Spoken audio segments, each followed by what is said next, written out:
Good morning friends, I am Ashish Agarwal and today in my video I am going to discuss yet another important and crucial topic related to your registrations under section 12A, 12AA and its renewal. It is very important for even those organizations to listen carefully who are thinking of dissolving their organizations or maybe not renewing their current registrations. If one thinks that the activities of the public charitable trust or society can be easily closed down without any consequences, let me beware you. In the budget 2016, a new chapter 12EB, I repeat, in the budget 2016, a new chapter 12EB was introduced in the Income Tax Act, which finally came into effect from 1st June 2016. So 5 years have already passed by. Thinking why I am discussing this now, I will surely tell you its relevance in the present day context. But as always, first let me discuss the intention of the legislation behind introducing this chapter. Every charitable society have a dissolution clause in their memorandum, and similarly all charitable trusts have it in their trust deed. Usually, we find it mentioned that the trust or the society shall transfer all its assets and properties to another such institution having similar objects, of course charitable in nature, and similar registrations required for a charitable organization under the Income Tax Act in the event of dissolution. However, there was no provision in the Income Tax Act, I repeat, there was no provision in the Income Tax Act which ensured that the corpus and the assets base of such trusts or societies accreted over a period of time with promise of it being used for charitable purpose continues to be utilized for charitable purposes and is not used for any other purpose. Thus, this chapter was introduced to ensure that the benefit conferred over the years by way of exemption claimed by such charitable trusts or societies is not misused by converting it into a non-charitable organization. I repeat again, this chapter was introduced to ensure that the benefit conferred over the years by way of exemption claimed by such charitable trusts or societies is not misused by converting it into a non-charitable organization. Coming back to its relevance in the present day context, don't you think that if the renewal of 12A or 12AA, whatever it is not done, or for any reason whatsoever your registration is cancelled even after the renewal, section 115TD shall be applicable, which is a part of chapter 12EB? Yes, for sure. Section 115TD shall be attracted and the consequences laid down has to be borne by such organization. So let's see under what circumstances section 115TD can apply to a charitable organization. There are 3 such circumstances which have been listed out in the section. First, when a trust is converted into any form which is not eligible for grant of registration under section 12AA, which shall now be 12AB. Second, when the trust is merged with an entity which is not having similar objectives and not registered under section 12AB. And last, when a trust fails to transfer its assets upon dissolution to any other trust or institution registered under section 12AB or approved under section 1023C within a period of 12 months from the end of the month in which the dissolution takes place. So specifically elaborating on the first point, that is conversion of the trust in any form which is not eligible for grant of registration under section 12AB, it is clearly evident that if the registration of a trust or a society under section 12AA, which is now 12AB, gets cancelled, section 115TD shall be attracted. Clearly, it covers the present mandatory renewal requirement under section 12AB because Once the current deadline of 30th June 2021 is breached, the organization shall be deemed to be unregistered. I repeat, it covers the present mandatory renewal requirement under section 12AB because once the current deadline of 30th June 2021 is breached, the organization shall be deemed to be unregistered under section 12A since section 12AA shall become inoperative. So I hope you understand how important it is to apply for renewal of your current registrations in order to continue claiming the exemption under the Income Tax Act.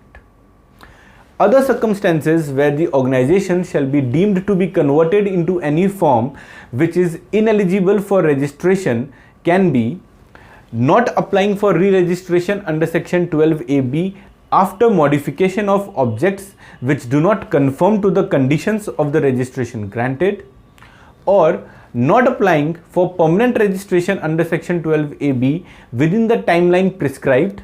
This is for new trusts who got provisional registration under the new provisions, and when on applying for renewal or re-registration again the application gets rejected.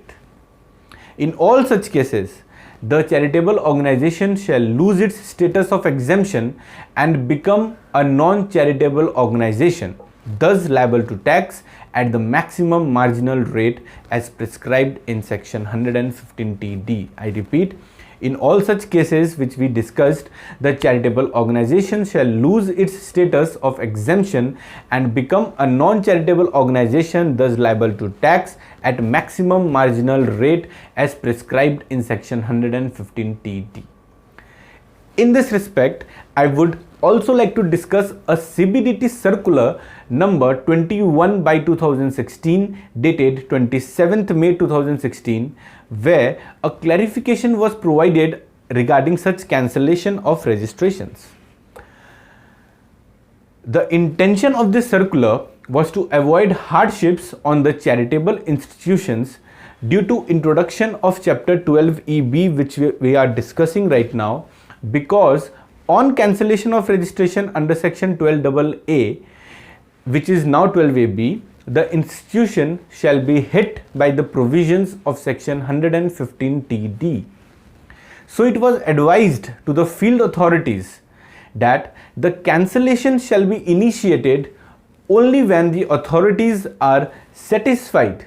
I repeat, the cancellation shall be initiated only when the authorities are satisfied that the activities being carried out by such charitable organizations is not genuine or not in accordance with the objects for which it was granted such registration, or is not carrying out its activities in the manner as laid down in the provisions of section 11 and 12 due to violation of section 13(1).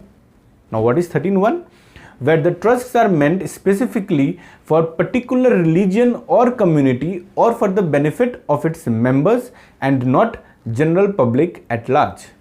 So I am repeating the entire crux again.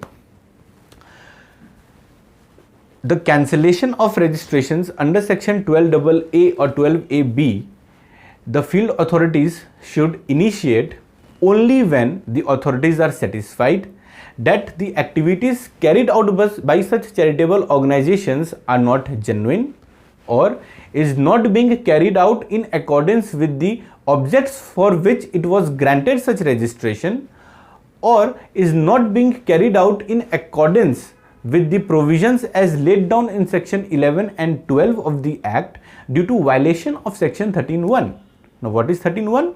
Where the trusts are meant specifically for particular religion or community or for the benefit of its members and not general public at large. So it's not that easy to cancel any such registrations by the income tax authorities. So when can they initiate such cancellation? the cancellation should not be done merely because the provision to section 215 comes into play, that is, in case of advancement of any other objects of general public utility where the organization starts carrying out any business activities above the limit prescribed. Thus, merely on the grounds of business activities being carried out, the registration should not be cancelled unless other criteria are being fulfilled. Now you must be thinking, what is the method of calculation of such accredited income under section 115TD? Let me tell you, everything has been laid down in the Act. Accredited income shall be aggregate fair market value of the total assets as on the specified date and not the cost of acquisition or the written down value of the assets that might be reflected in your balance sheet. I repeat, accredited income shall be aggregate fair market value of the total assets as on the specified date and not the cost of acquisition or the written down value of the assets that might be reflected as on date in your balance sheet. It shall be reduced by the total liability of such organization, which shall be calculated as per Rule 17CB inserted on the same date, that is 1st June 2016. Taking you through the discussion on Rule 17CB in brief, the corpus or capital fund, or by whatever name you call it, along with the reserves and surplus and any provisions made for meeting liabilities other than ascertained liabilities shall be excluded from the total liabilities. So what should be excluded from the total liabilities? The corpus or the capital fund, or whatever name you call it, the reserves and surplus of the organization, and any provisions made for meeting any liabilities except ascertained liabilities. Similarly, from the asset side, any TDS receivable or advance tax paid by the organization shall be reduced along with any deferred revenue expenditure if recognized in the balance sheet. Thus, accredited income stands for aggregate fair market value of the total assets minus total liabilities after the exclusions which we discussed earlier. And tax to be paid shall be accredited income multiplied by the maximum marginal rate that will become near about 42.744% approximately, which is really huge. So think twice before dissolving your charitable trust, or if you are not willing to renew your registration on time. Now, what are the consequences of non-payment of tax under section 115TD? The consequences on failure to comply with the provisions as laid down in the section, that is failure to pay the tax, is that along with the tax as calculated, such trusts or societies shall also be liable for payment of interest at the rate of 1% per month on such amount of tax till the failure continues.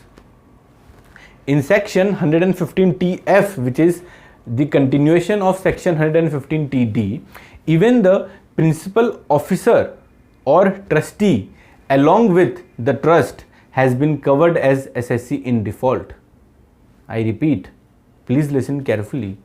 Even the principal officer or trustee along with the trust has been covered as assessee in default, which in our opinion implies that their personal assets might also be attracted in case the trust defaults in the compliance of section 115TD by non-payment of tax.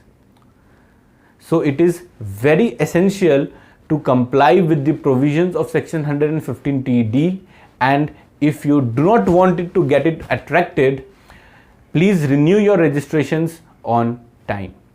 So this is all about for non-renewal of your registrations under section 12A or 12AA or 1023C. Keep tuned to our channel for more such updates. Thank you.